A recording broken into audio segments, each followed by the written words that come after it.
Hello, everybody. Welcome back to Disability Landscape. I'm Charlie Bros, your host, and with me today is our special guest host, Trish Carlberg, and she's going to introduce our new guest today. So let's hand it over to Trish.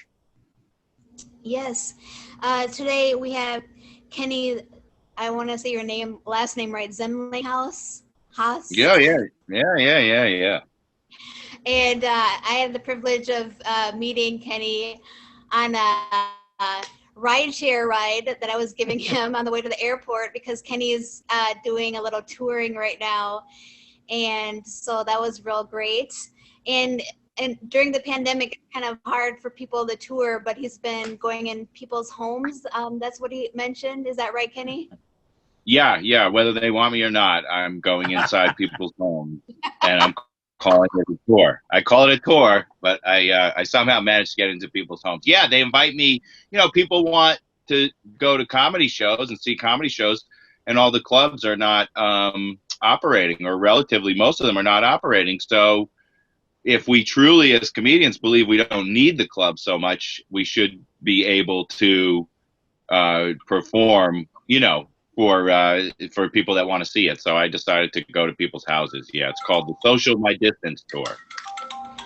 Yeah, and that's such a great thing to be able to still do your art, because I was just talking about it to somebody else today, and you can lose that kind of ability if you're not keeping it in practice, I believe.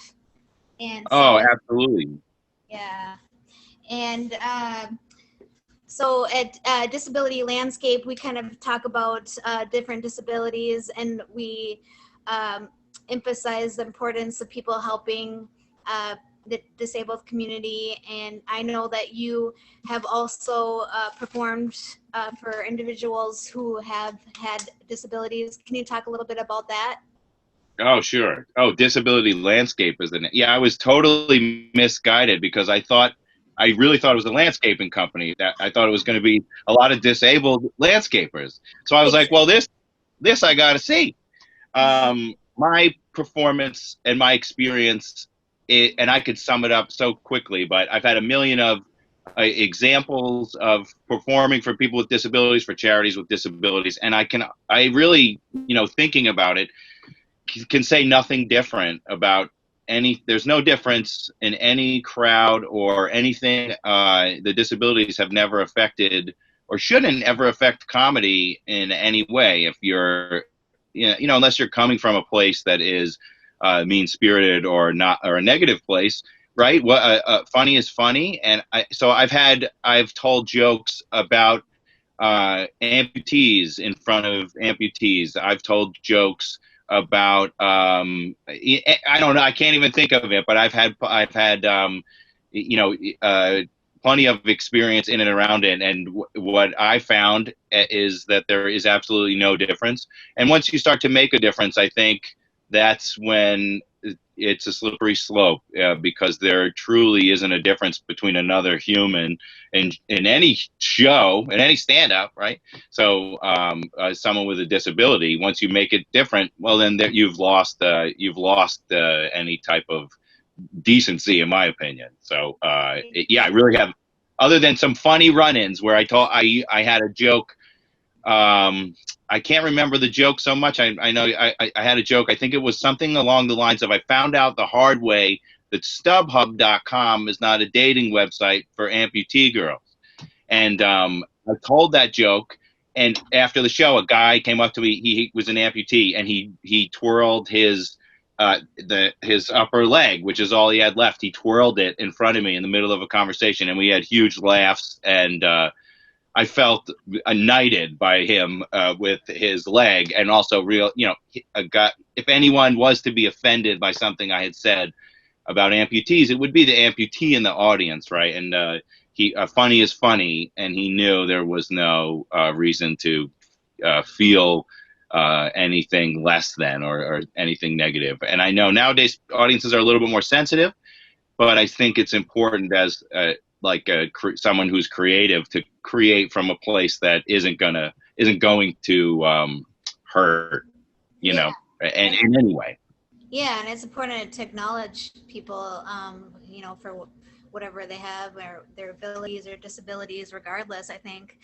And I know too that you had the privilege of doing comedy for 20 years along Jerry Seinfeld and Jim Gaffigan. What was that like? I mean, did you have like kind of jitters or just anxiety, because disability also comes with like mental health and like, Sure. so did you, can you talk a little bit about that? Yeah, I had tons of anxiety beyond stage fright and stuff. I had, mentally just like crippling anxiety throughout my teenage years. So anxiety, I was no stranger to anxiety or being nervous.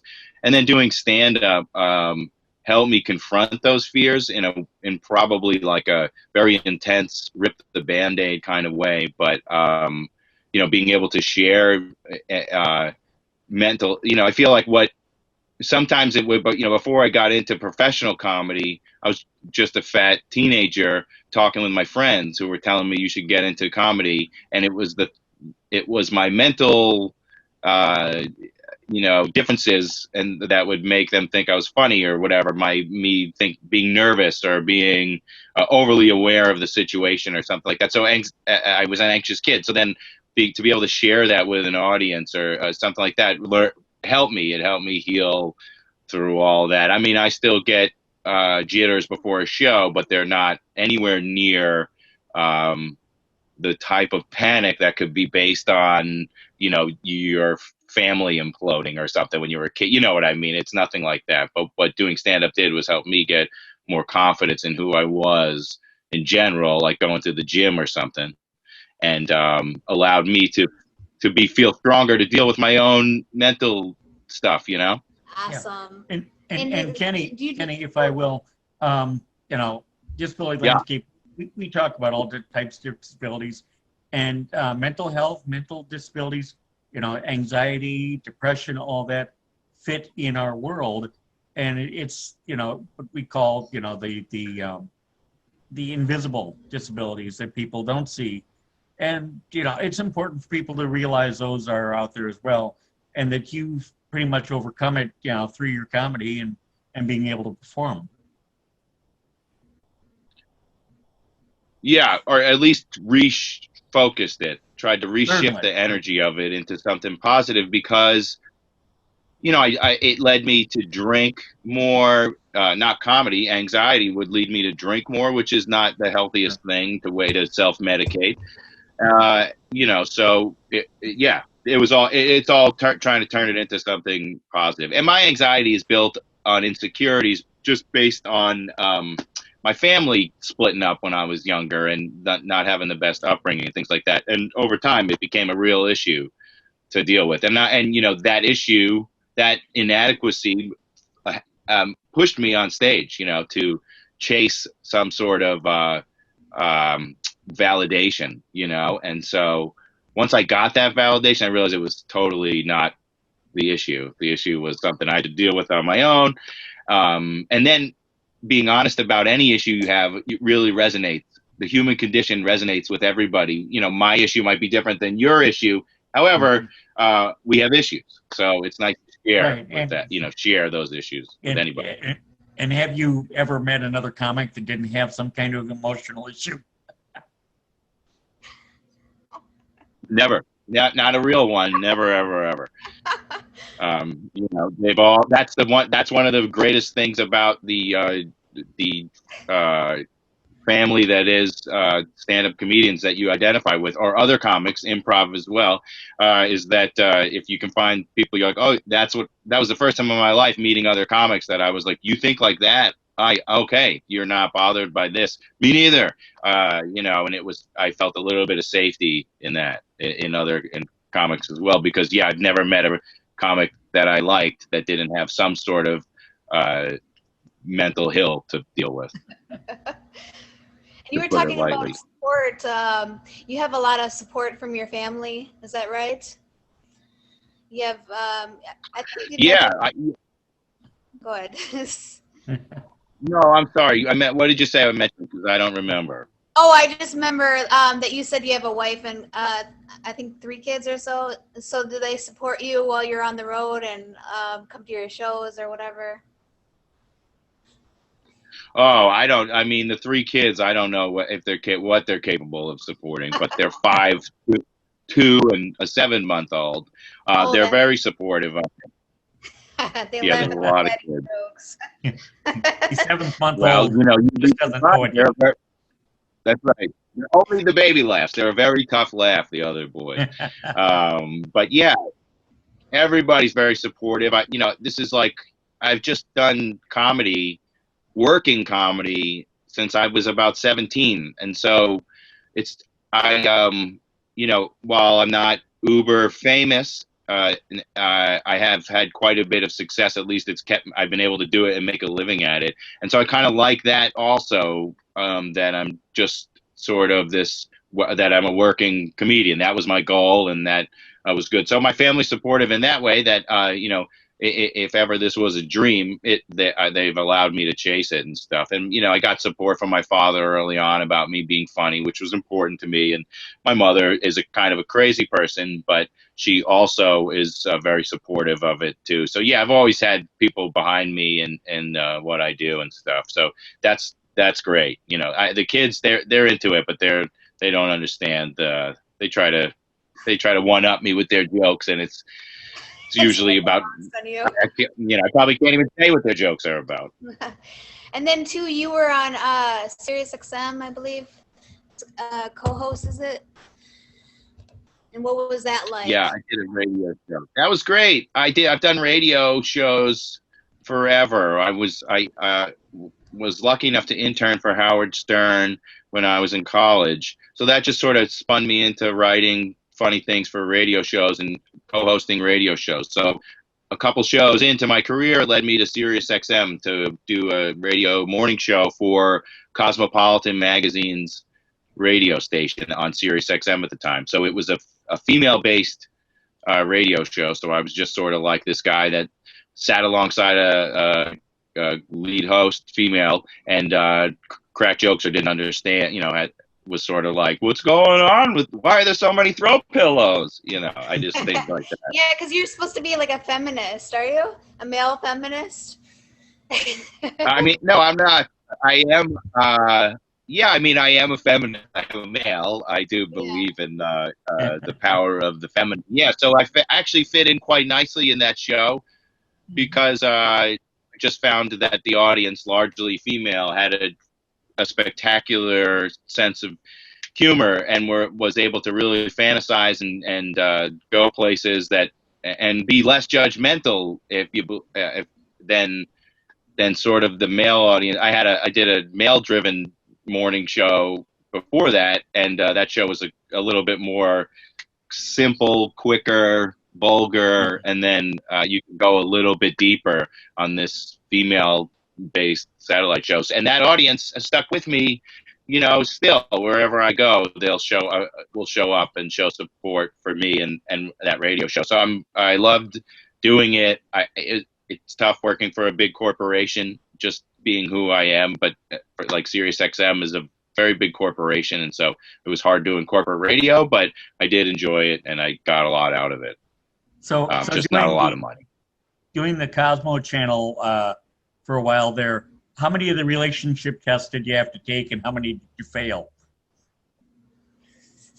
Oh my gosh, you would be so. I probably failed every single one of them. I didn't. They don't want you to pass those. They want you to keep taking those tests until they can finally say you're a human. You've grown up. Every time you take it, and you're like, oh, this test says I'm a tree. I don't know. It's supposed to be a personality test. It says I have 0 personality. We had to take those every week. Would you believe it? Every single week. That I do believe. Yeah. Circling back, you were talking about the amputee joke, and I myself, I'm a double amputee above the knee, and okay. You kind of tied us into landscaping.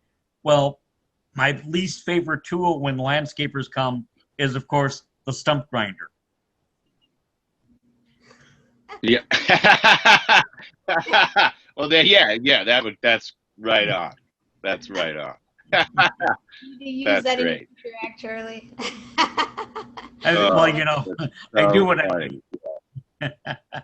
You do what you do when you do it well. Well, I But think. Charlie, Oh, go ahead. oh, sorry. I wanted to ask you, Charlie, but I know you're like, we'll let you go. I'm like, no, keep me. Charlie, was I fair with what I was saying, since I sort of talked about disabilities not being a difference? You know, that was, I guess that was fundamentally, that would be my focus, is that it's not. Well, no, you're very true. It's very fair in that, you know, we're people just like anyone else, and it's just, you know, our disability Yeah. set us apart.